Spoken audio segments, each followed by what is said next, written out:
Sideshow Collectibles just gave us their full reveal of Nightcrawler. Does he get the Gem Mint seal of approval?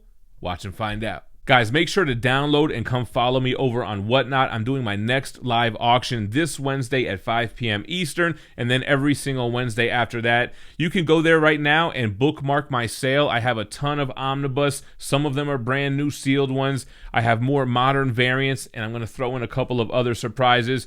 Use the link in the description or in the pinned comment, and you can actually get $10 credit towards your first purchase on Whatnot. Easily the best app to buy and sell your collectibles. All right, guys, let's go through these pictures and then we'll take a look at the price and the difference between the regular and the exclusive. So the first full reveal of their quarter scale Nightcrawler, we got a tease of it prior, and here he is. This is the exclusive version with the swords. Now, I'm not really a fan of Pirate Nightcrawler, and I saw some other collectors already say, I hope that there's switch outs without the swords. Well, stay tuned, but man, this looks beautiful. The paint applications look so smooth on this. Now, this is the prototype. The seal of approval, whether it gets it or not, would be for this only, and that could be a different story once the production piece comes out, but love the base. I mean, we've seen the Sentinel hand over and over again, I know, but again, it goes with the other statues. I think that the plumes, the pink purplish cloud on the bottom looks awesome. Going to the Banff looks great. The vibrant blue of the Sentinel with the yellow repulsor in the middle. And then Kurt Wagner, he looks amazing. He looks agile. He looks lean. He's got the tail going on. And the blue paint on the skin, it looks just so smooth, man. It looks great. Here's another angle a little bit forward, and it does show the only flaw that I've really seen in this piece so far is that where he keys into the base. Now, I appreciate where he doesn't key in via his foot. His foot is attached to a little piece of Banff cloud, which that goes into the base, but it's got a pretty pronounced seam that it feels like there should have been a way to kind of not make that as noticeable. But right away, you can see his left hand does not have a sword. So yes, the swords are part of the exclusive, and the regular is just the hands. So we'll get more on that later.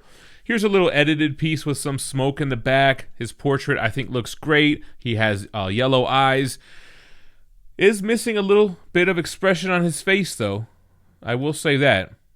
Here is a little bit more of a close-up. It doesn't lack expression, though. It looks like he's serious and determined and that he's really focusing his blade on his enemy, which, by the way, has a nice design pattern on the hilt and on the handle of that sword. You can see the texture on the glove here going up the seam, so that looks great. Then here, he almost has a little bit of a smirk here. So even though he doesn't really have like a rage portrait, he does still look like he has emotion. Tail flowing behind him, that looks awesome. The hair sculpt is done very well. And here we have him with no sword. So this is how I plan to display him. No swords, just his three-fingered hand with those white gloves matching his feet.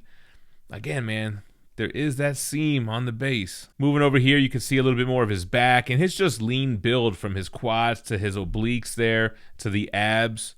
I like the pose. It's very agile and dynamic like you would expect Nightcrawler to be. Here's another close-up without the swords. Serious, stern look on his face. I dig it, though. Again, the paint on his face, so smooth. They did such a great job on that. Here's another little angle just jumping forward. The movement of this piece looks great, and we'll see it again later on because the smoke is all going one way. He's coming out the other way, so that looks great. Here's a good representation of that. So you can see on the bottom of the base, the smoke's all going to the left, and then he's jumping out to the right. Just tilted the angle a little bit. A lot of nice intricacies in the hand. You can see where they do a little bit of less is more as far as the realism is concerned with the Sentinel hand, but I think it looks fine. It gives you that comic vibe, that animated series vibe. Here's from like the back here, so you can just see more detail on the hand. The clouds are a really good touch. This is going to pair so well with their Wolverine, with their X-23, with their Gambit and Rogue. I think they've been doing a great job on making these lines feel like they belong together. Another angle from the back here, you can see the smoke kind of billowing outward with force. That looks really good. And then here's a slightly frontal angle here. Man, I just can't get my eyes off that base seam though, man. That really is an eyesore. I'm surprised they weren't able to get that better. Another angle here. It looks great though. I do dig it. I like this piece. More of a close-up here. Kind of angles and pictures we've already seen. So let's wrap it up here. The build looks great, man. They got the anatomy down with that kind of smaller chest, right? And then they do give you a full look at the base, so you can see what I'm saying as far as how it keys in. I just don't know if it should have been so rounded where you can tell so much. I don't know what they could have done different. It feels like they could have done something different there. All right, so here's a look at the dimensions. So 23 inches tall. Nice size on this guy. It's his hand that's the tallest point. It looks like to the head would be more of about 21 inches. And he's about halfway off of the ground, right? So he's got nice height to him. Like most Sideshow pieces, it looks like the depth and the width respect a collector's space. And here we go as far as the price. $615 for the exclusive. The edition size has not been set yet. They'll probably wait to see what pre-orders look like. I would assume minimum $1,500 on exclusive and probably $2,000 to $2,500 on the regular. But check this out. The regular edition is $595. This is not exclusive or bust. I don't even think the exclusive is necessary unless you're a real die-hard fan of that arc, of that version of Nightcrawler with like the whole pirate thing and the reborn thing. I'm not really into it. But you have that option. You can save a few dollars if you're not really that into it. And let's do a quick shout out to Will Harbottle, who is the sculptor and the design on this. Marco Plouffe as well. Richard Long on design. Casey Love with paint. She kills it, man. The factories have a hard time keeping up.